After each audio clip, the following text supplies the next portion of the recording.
अरे बता तो सही, क्या हुआ? उनकी हिम्मत कैसे हुई मेरी बेटी को डांटने की? एक खीर ही तो जली है, ऐसी कौन सी आफत आ गई जो मेरी बच्ची को डांट दिया? अरे बेटा, वो समझा रही होगी। समझा भी रही है तो ये कोई तरीका नहीं है। पहली बात तो ये कि जब उसे खाना बनाना आता ही नहीं, फिर उससे खीर बनवाई क्यों? मैं उसकी सास से बात करूंगी, अभी फोन लगाती हूँ। बस यही प्रॉब्लम है तेरा और तेरी बेटी का। कोई बात हुई नहीं कि लगा दिया फोन।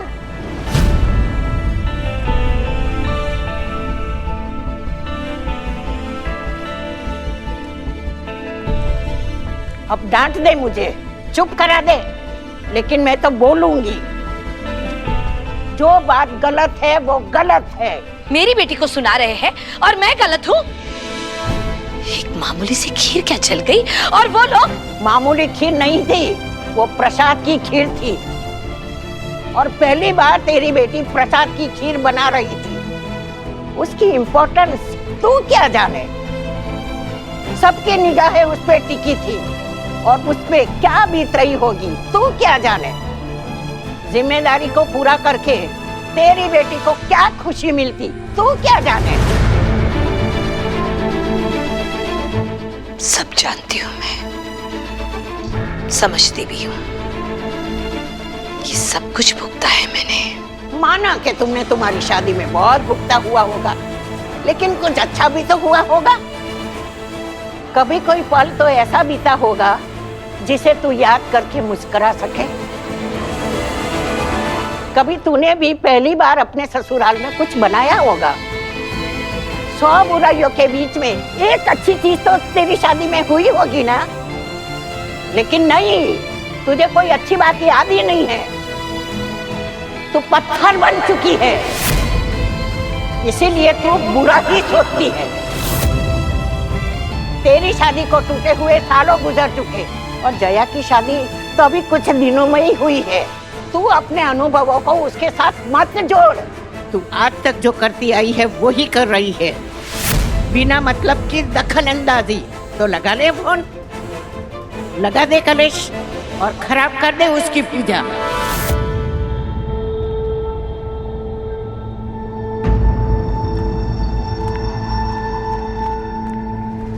शिखा, रीचा, नीचे आओ, खीर बनानी है।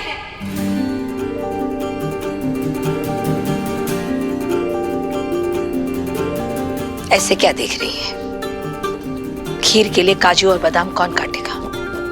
जया के ससुराल में वक्त पर खीर पहुंचानी है या नहीं? बेटा, जब तू मेरी बात मानती है तो बहुत अच्छी लगती है।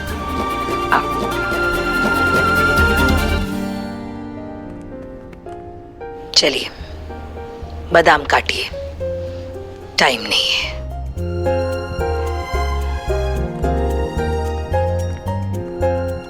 हाँ जी मामा, खीर बनानी है, पर किस लिए? जया के लिए, टाइम नहीं है। आखिरकार मेरी बातों से ये पत्थर दिल पिघल ही गई। माँ, वहीं खड़ी रहोगी क्या आकर मदद करोगी? नहीं, आती हूँ आती हूँ।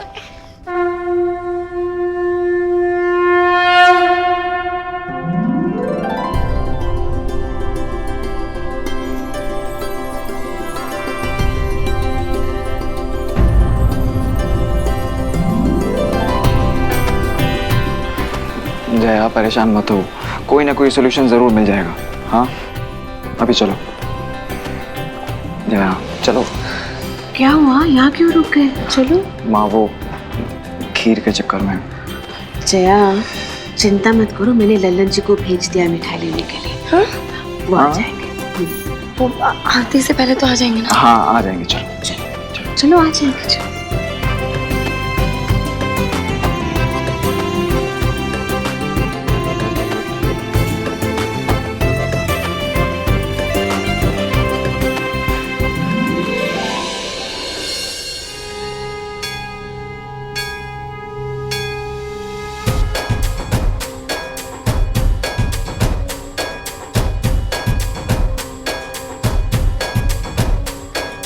राम राम जय राजा राम, राम राम जय सीता। जब बुआ जी को पता चलेगा कि प्रसाद की खीर मेरे हाथों जल गई तो कितना नाराज होंगी वो।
खुशबू बहुत अच्छी आ रही है।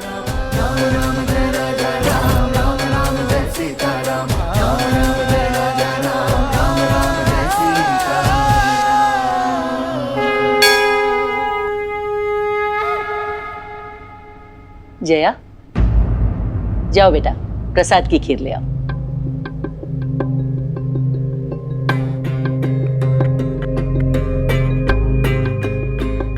ये लल्लन जी कहाँ रह गए? अभी तक प्रसाद के लिए मिठाई लेकर क्यों नहीं आए? क्या हुआ? बुआ जी खीर ना। बुआ जी वो ये रही खीर।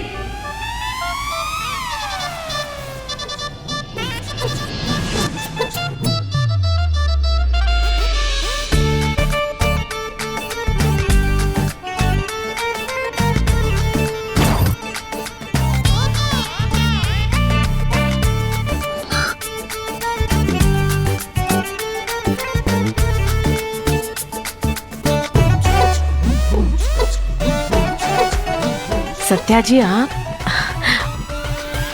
बुआ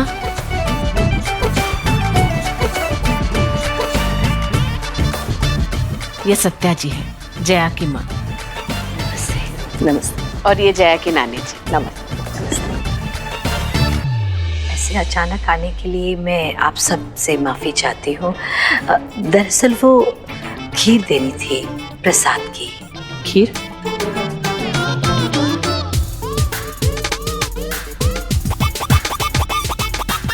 लेकिन प्रसाद की खीर तो जया बना चुकी है।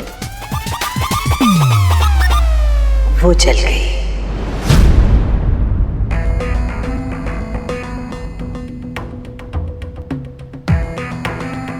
जया खीर बना रही थी, साथ ही मुझसे फोन पर भी बात कर रही थी। खीर से ध्यान हट गया और खीर जल गई। इसमें गलती मेरी भी है, इसीलिए मैं खीर बना कर लाई हूँ।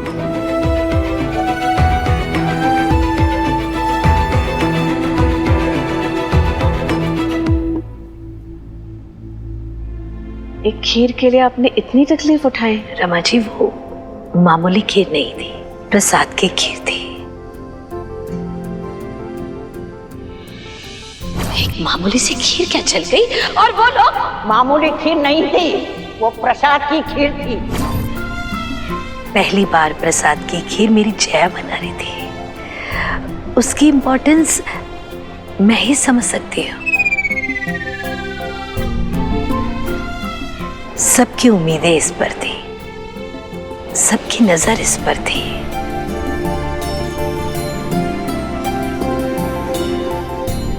मेरी जया पर क्या बीत रही होगी, ये मैं ही समझ सकती हूँ।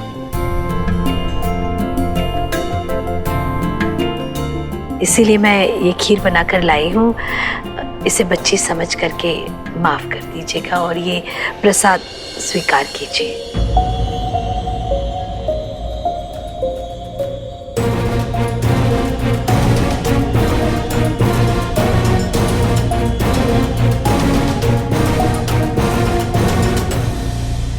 समय पर प्रसाद आ गया, खुशी की बात है। लेकिन जया, ध्यान रहे आगे से ऐसी गलती ना हो।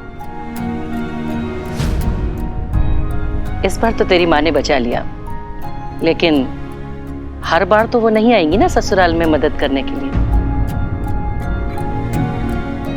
I'm sorry बुआ जी। लीजिए, आइए भोग लगा देते हैं।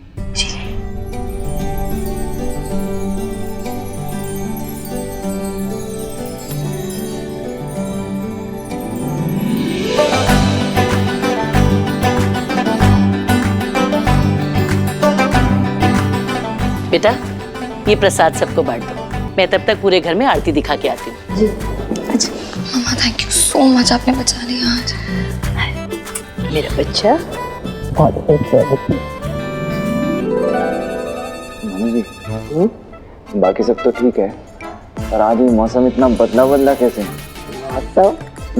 सारे डायलॉग्स मेरे थे। भाभी जी, मिठाई ले आया मैं। वो बुआ जी को बताना मत, खीर जल गई थी।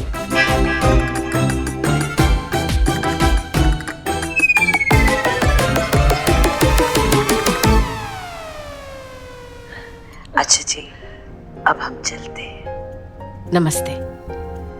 नमस्ते माँ जी।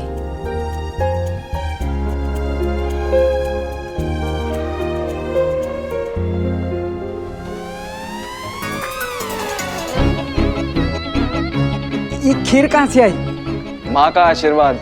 देवी माँ के आशीर्वाद से। हाँ बस ऐसा ही समझ लो। मार खीर तो टाइम पे बन गई थी, पर पता नहीं टाइम पे पहुंची भी होगी कि नहीं। हाँ दीदी, डोंट वरी, आई होप पहुंच गई होगी। हाँ, अब ये फाइल्स, वो मुझे अपने डिवोर्स पेपर्स से कुछ डिटेल्स चाहिए थी, तो बस वही चेक कर रही हूँ। अरे आप लोग आ गए। अब नानी मम्मा कहाँ रह गए? अरे वो तो कोर्ट चली गई, कोई फोन आया था। नानी सब ठीक से हो गया ना? तुम्हारी माँ कोई काम ले और पूरा ना हो, ऐसा होता है कभी? वो बात अलग है, जो काम उसे नहीं लेना चाहिए उसे भी वो पूरा कर देती है।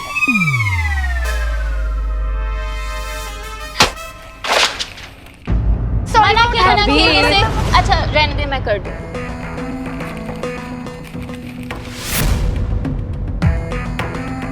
ये क्या किया सत्या तूने? ये शर्तें, शादी ऐसे थोड़ी होती है बेटा। मुझे मेरी बेटी की खुशियों की गारंटी चाहिए थी, वो मैंने ले ली।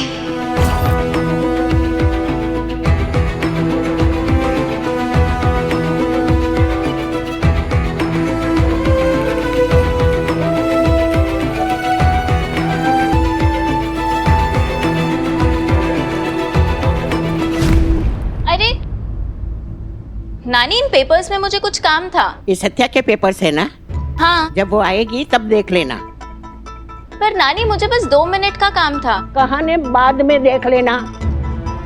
ये पेपर्स मैं सत्या की अलमारी में रखाती हूँ। नानी मुझे दो, मैं रखाती हूँ। कहानी मैं खुद रख के आऊंगी।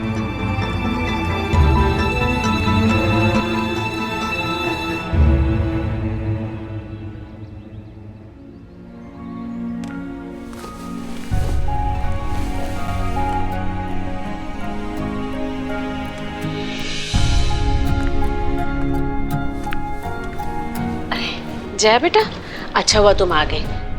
मैंने कुछ साड़ियाँ निकाल के रखी है, तुम्हें जो पसंद है ले लेना।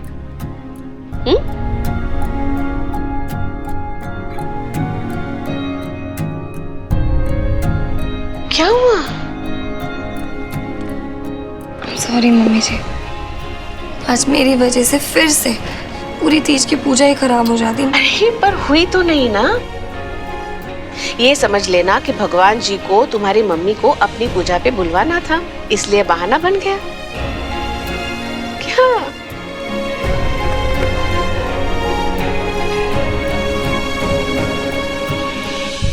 माँ, हाँ आपको सब बुला रहे हैं। हाँ, मैं जा रही हूँ, तुम लोग भी जल्दी आ जाना। सॉरी बोलने आए थे? हाँ, पर मम्मी जी तो नाराज थी नहीं। मेरी हर गलती हमेशा ऐसे ही माफ कर देती है। वैसे तुम्हारी मम्मा को भी मानना पड़ेगा, क्या सही टाइम पे एंट्री ली है, एकदम सुपरमैन की तरह। नहीं, सुपरमैन नहीं, super women. Super women with super smartphone. एक कॉल किया, सुपर वुमेन प्रकट। अरे वो मेरा मतलब वो नहीं था। हाँ बुआ जी आ रहे हैं। चलो ना, सब नीचे बुला रहे, चलो। ये जया की ससुराल में पहली तीज है, तो उसे इसके बारे में बताना बहुत जरूरी है। कहाँ है जया? इधर हम बुआ जी। जया आजा बेटा, आप मेरे पास बैठ। तुझे एक बात समझानी है। तीज पे ना सुहागिनें भगवान शिव की पूजा करती हैं, मेहंदी लगाती हैं, 16 श्रृंगार करती हैं और अपने पति की लंबी उम्र के लिए व्रत रखती हैं।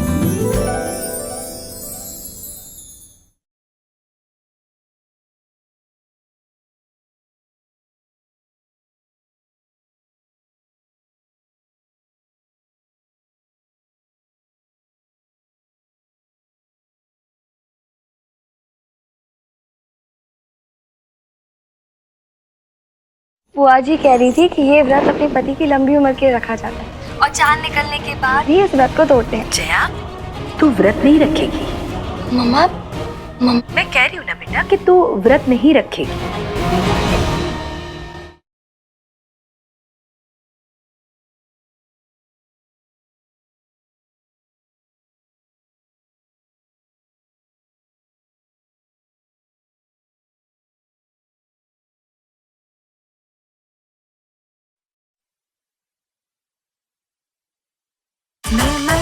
चली जाऊंगी तुम देखती रहियो।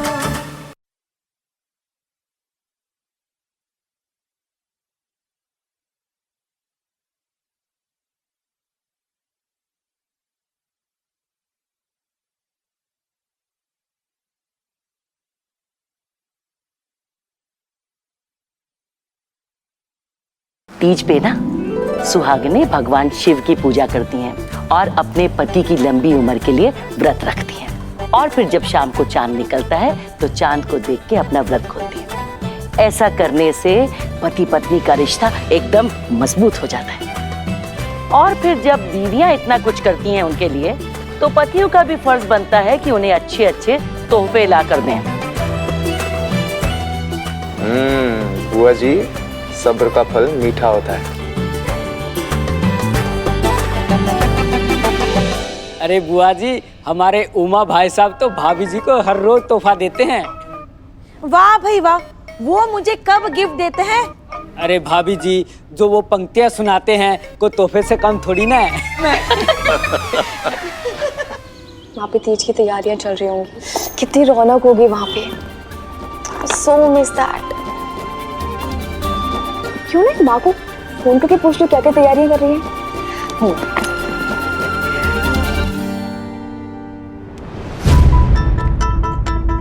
बेटा, किसे फोन लगा रही हो? वो घर पे माँ से पूछने के लिए कि वो क्या क्या तैयारियां कर रही है तीज की। माँ पता है हमारे यहाँ ना तीज पे इतनी सारी चीजें होती है ना, इतनी रौनक होती है। ये सब पहले अपने घर की तैयारियां तो देख लो, वहां से बाद में पूछ लेना।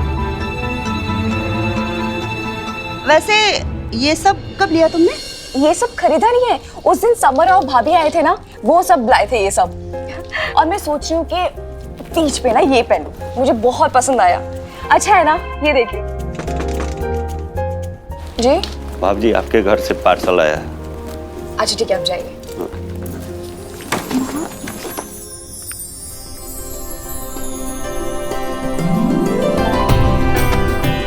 माँ ये देखिए, कितना सुंदर है और कितना भारी भी है। बहुत सुंदर है। हमारी बेटी और अपर्णा जी को तीज की बहुत बहुत बधाइयाँ। हाँ हाँ, मेरी तरफ से भी तीज की बहुत बधाइयाँ बोलना उनको। जी माँ। अच्छा, अब हम ये सब रख देते हैं, हमें तीज की तैयारी भी तो करनी है। हाँ माँ, तो मैं ये रख दूँ इसमें? बेटा, इस घर के सारे गहने ना मैं अपने लॉकर में रखती हूँ, और जब भी तुझे चाहिए होंगे मांग लेना मुझसे। ठीक है माँ। अच्छा बेटा, अब चलो बहुत काम बाकी है। हाँ ठीक है, इसको ना मैं पैक कर देती हूँ। हाँ चलो। बुआ प्रणाम। अरे कैसे हैं? बहुत अच्छा लगा आपको देखकर। खुश रहो बेटा। वैसे बुआ, हम भी अपना फर्ज निभाना बिल्कुल नहीं भूले हैं। हर बार की तरह तीज का एक्सक्लूसिव ज्वेलरी कलेक्शन का सबसे पहला नजराना हम अपने घर की महिलाओं को ही देते हैं। क्या बात है भाई।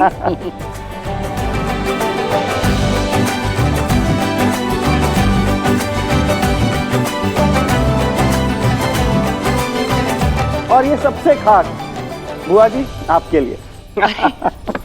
अरे बेटा, मेरे लिए क्या जरूरत थी? मेरी उम्र थोड़ी है कोई ये सब पहनने की। अरे बुआ जी, जब उम्र 55 की हो जाती है ना तो दिल बचपन का हो जाता है, और ऊपर वाले की कृपा से तो आप पे सब कुछ जचता है। तुम्हारा बोलना बहुत जरूरी है बीच में।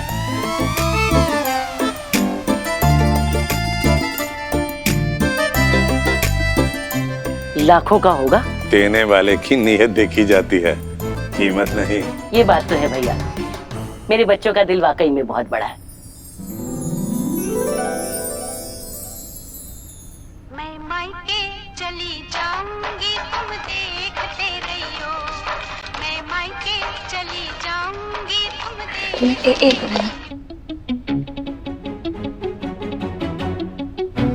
ये कैसा गाना लगा के रखा है? बुआ जी, ये जया की माँ का फेवरेट गाना है। पर ये बार बार फोन क्यों करती है? इन्हें कोई और काम नहीं है क्या? नहीं नहीं बुआ, उसकी माँ के पास तो बहुत काम है, बहुत बिजी है वो, बहुत बड़ी डिवोर्स लॉयर है। मान लो उनके पास जो भी गया उनका डिवोर्स तो पक्का है। बेटा, तुझे पूरे भोपाल में यही सास मिली थी क्या? बुआ जी, मैं सासू माँ ढूंढने नहीं गया था, बीवी ढूंढने गया था। ये मजाक की बात नहीं है बेटा। शादी के बाद माँ के इतने फोन आना कोई अच्छी बात थोड़ी है। बुआ, अभी अभी शादी हुई है तो माँ को बेटी की याद तो आती होगी ना, इसलिए फोन कर लेती है। और वैसे भी सारिका भी मुझे फोन करती है। कब करती है? जब से मैं आई हूँ तब से तो कोई फोन नहीं आया उसका।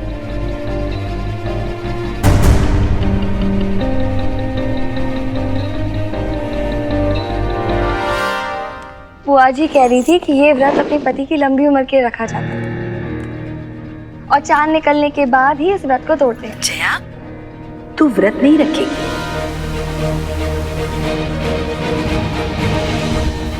मम्मा, मैं कह रही हूँ ना बेटा कि तू व्रत नहीं रखेगी।